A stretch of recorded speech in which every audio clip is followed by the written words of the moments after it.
Mr. Anthony Burgess has collected his reviews. Of this I do not complain altogether, things being what they are. Yet dog proceeding to eat dog, I shall ask, how does one review reviews?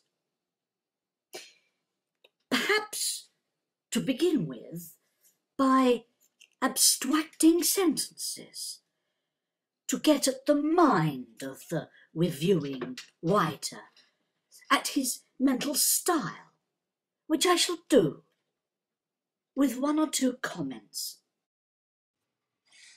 Writing books engenders tobacco addiction, an over-reliance on caffeine and dexedrine, piles, dyspepsia, chronic anxiety, sexual impotence. Mere authors will continue to despair of their ability to approach that prose perfection of the books of Evelyn Waugh. He is as welcome as is Apethorpe. It is right for the European novel to be interested in disease, since Europe itself is a disease, exquisitely but treacherously mined with fistulas. With the general acceptance of Yeats's greatness, a lot of life has gone out of Yeats' criticism. Taking Yeats's verse seriously means not poring over it in the study, but declaiming it to the waves and over pints of draught Guinness.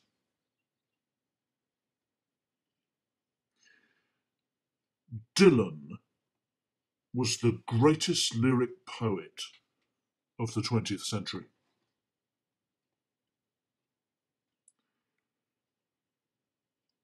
Look for a parallel to Dylan Thomas in the literature of the past, and you won't go far wrong if you adduce Virgil.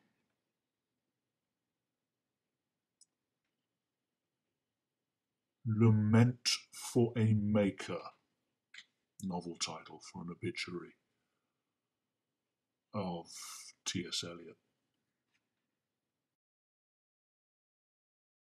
These fair samples bring one about a third of the way through.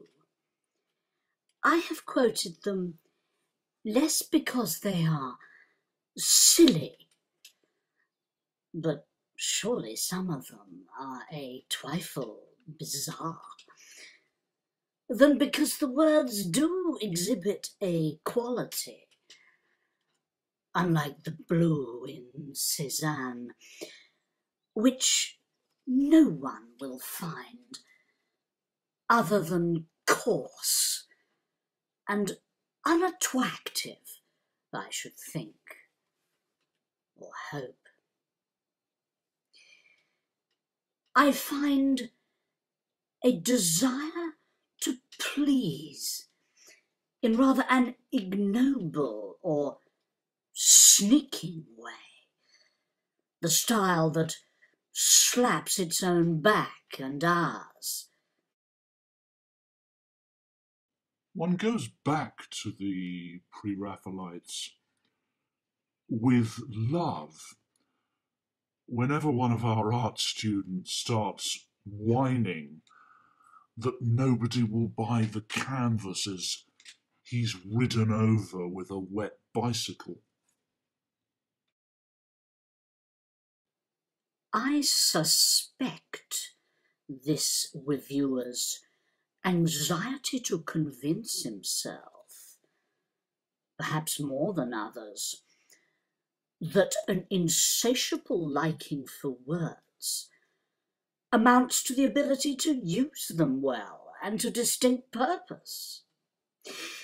Only some such literary anxiousness, coupled with energy, could explain whiting and whiting on with a badness at once so surprisingly defiant and so exceedingly obvious, or could explain the way Mr. Burgess throws about, in such a mode, references to the obscurities of his own scholarship, or the way he will drop suddenly into the argot of the academic.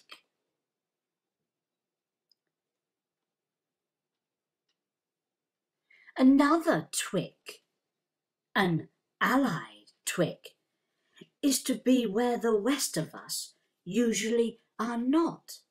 He says he was in Russia when Ernest Hemingway died. Well, if he was, the fact doesn't in any real way affect what little Mr. Burgess goes on to tell us about the art of Hemingway. He might as well have begun that he was paying his rates at the council offices, or catching crayfish at Piddletwenthyde, or declaiming Yeats over pints of Guinness above the waves of the Bournemouth sewage outfall when Hemingway died. In short, I can never quite believe Mr. Burgess in this book. I know nothing of his novels. Old yokels in Adderbury, my former Oxfordshire home, talk of the Earl of Rochester as though he only died yesterday, Mr. Burgess writes. Really? And as they talk of him in their smock frocks, do they quote with an Oxfordshire, not Oxford, accent, dwudging in fair Aurelia's womb, or ancient person of my heart? Of course, like other readers or reviewers, Mr. Burgess is often sensible.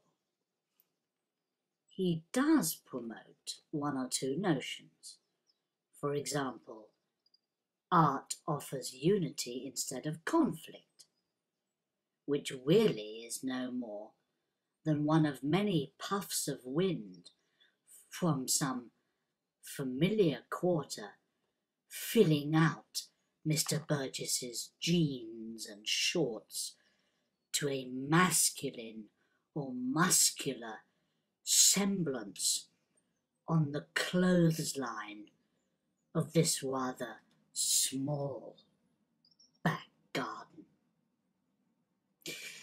When I was younger, collecting one's reviews was a familiar sneer. I have used it myself in writing of others than Mr. Burgess. But this is a parsimonious society, which can spare little money to authors and little space for periodical criticism. So the sneer is perhaps antiquarian. And it is. It has to be possible to say something in little. Even so, I like the reviews I read, if this is not being too idiosyncratic for our day. less shaggy and loud, and less in the public bar.